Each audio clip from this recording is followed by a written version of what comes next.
The following is a presentation on the Donniesport 17 Network.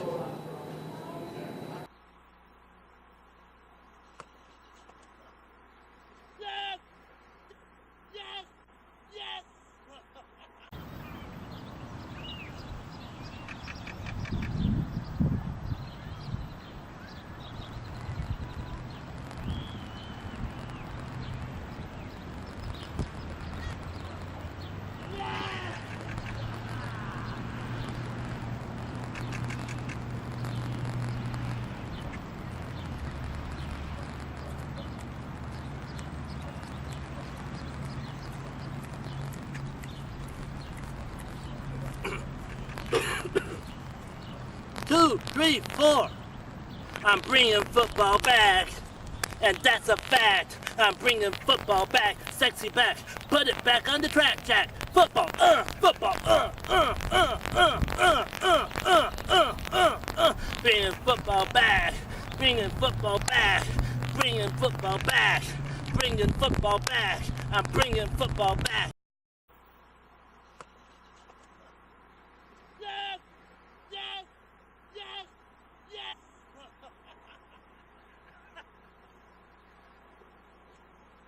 Welcome to the football show on the Donniesport 17 Network on YouTube. Woo!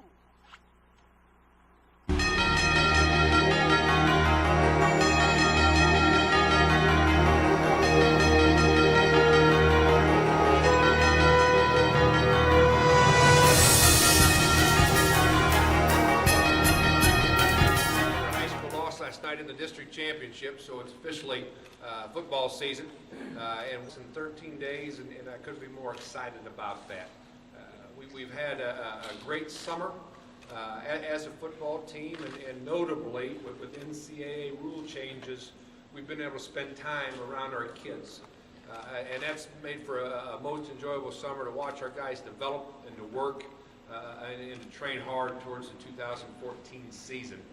We have 6 new coaches on our football staff. That's a lot of change. That's a lot of transition, highlighted by the addition of Mark Mangino to our staff. He inherits an offense that is experienced with a group of quality players.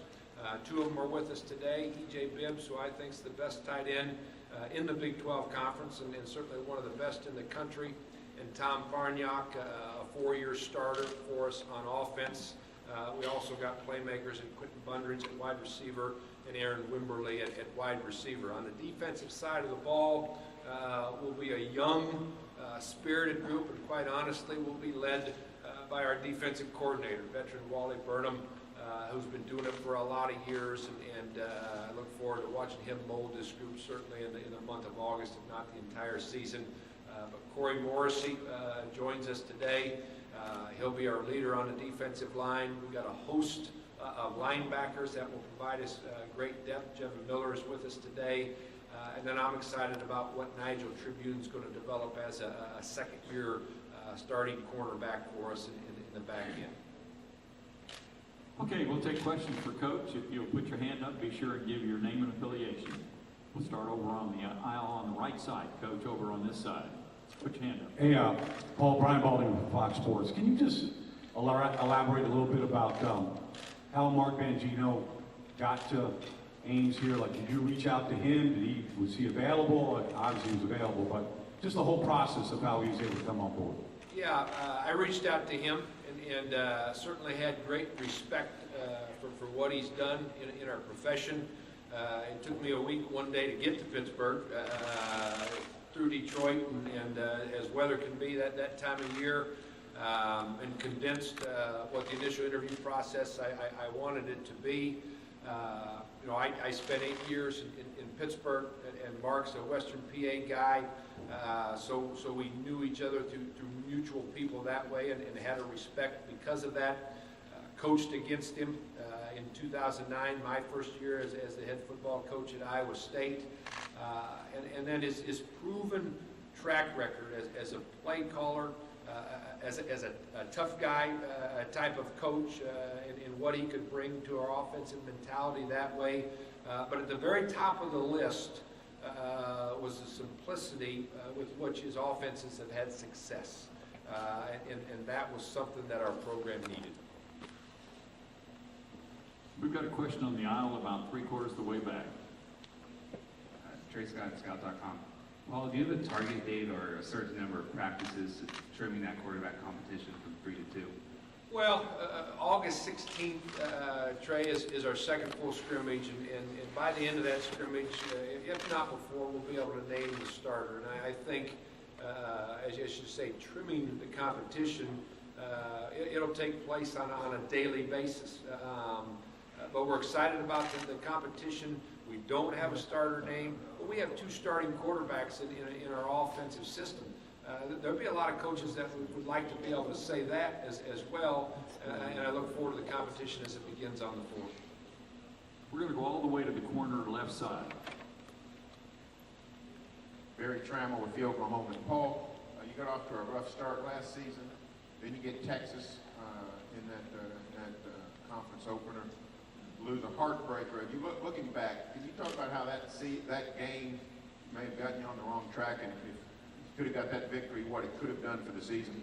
Without getting in trouble, Barry, you're asking, or Go ahead. yeah, there's no question that devastating loss affected our football team. We came back the next week and fought like heck and lost the game by a touchdown. But then our butt started to drag a little bit lower, and we suffered some bad defeats. But with all credit to our kids, they continue to persevere. They continue to train Sunday to Saturday, and we finished with 2 victories and currently ride a 2-game winning streak going in to the 2014 season, and that certainly is what we're expanding and moving forward with. We've got a question about halfway back in the middle. Paul, Bobby would just with incoming freshman wide receiver Alan Lazard, what are you going to need to see from him for him to be able to play from day 1? Well, you got to pick up the system first, Bobby. No matter what position you're playing, you got to understand what it is you're doing, and then being productive at your craft. And Alan is a physically a matured young man. He came in and did a great job with our summer weight program this year, maybe even above our expectations as a coaching staff. And with that in mind, he's going to get his reps. He's going to get his opportunity to catch balls. And if he's where he's supposed to be and he's catching balls in the process, he'll have an opportunity to play right away. Got a question on the aisle on the left side. Kurt Bowles from Office of American Safety. Paul, not to cost you any money or not, but the Texas finish, did it make you lose some faith in the replay system? No, I think it accurately depicted what the replay system is, and what it's not going to be capable of overturning. And what we've always known is the ruling on the field is most important. And if you're ever going to challenge as a coach, you want to know exactly what the ruling on the field is.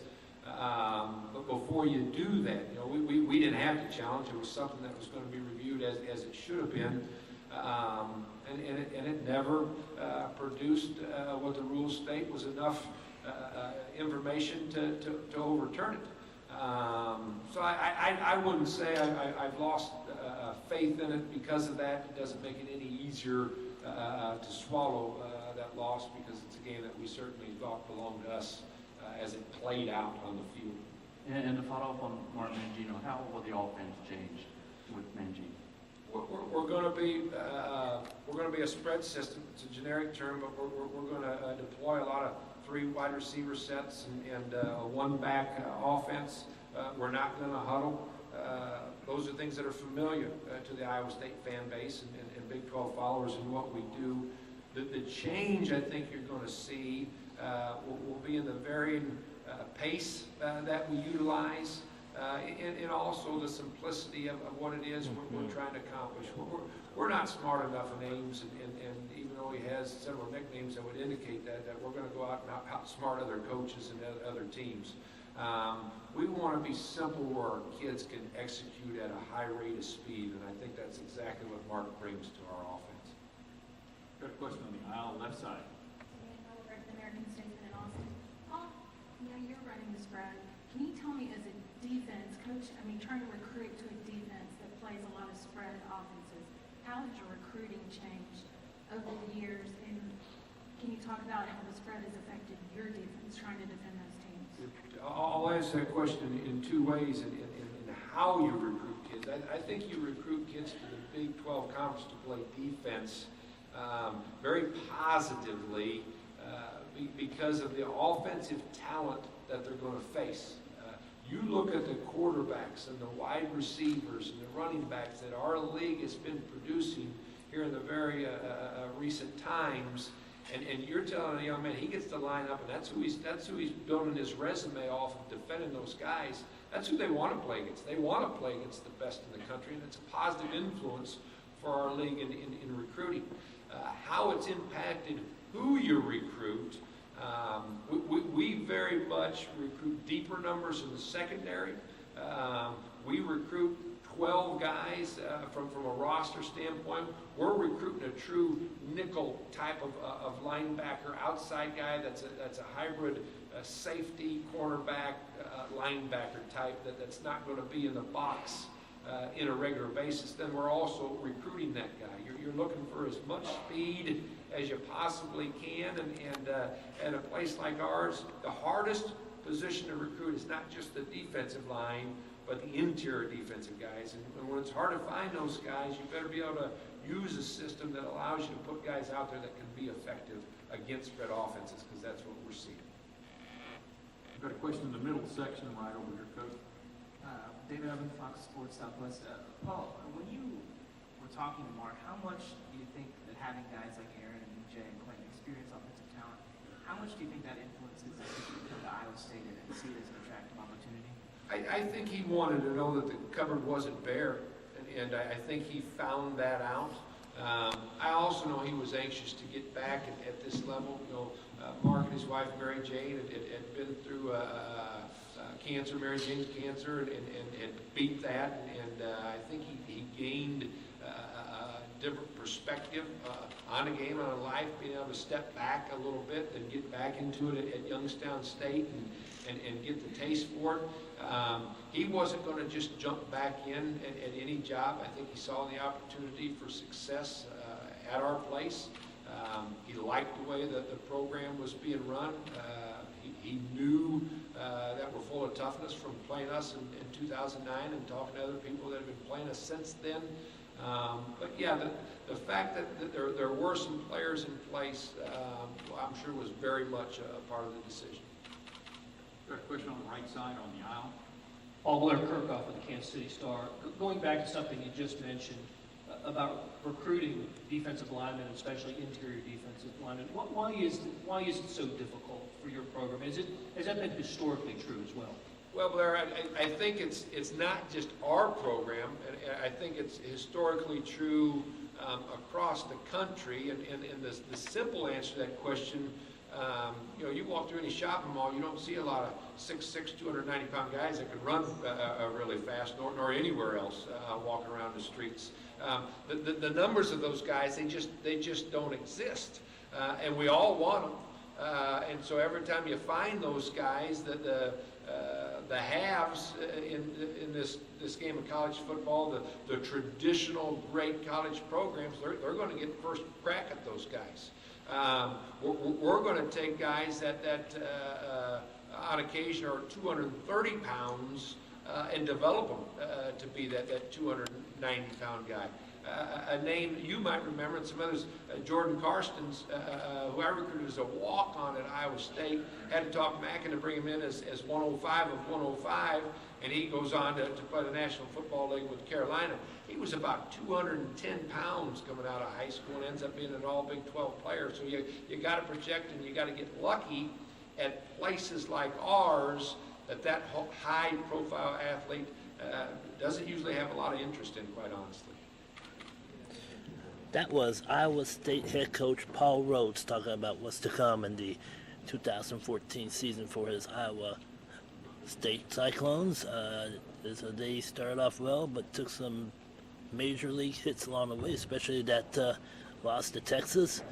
But it looks like he has the ingredients to bring his team back to winning prominence back in the Big 12.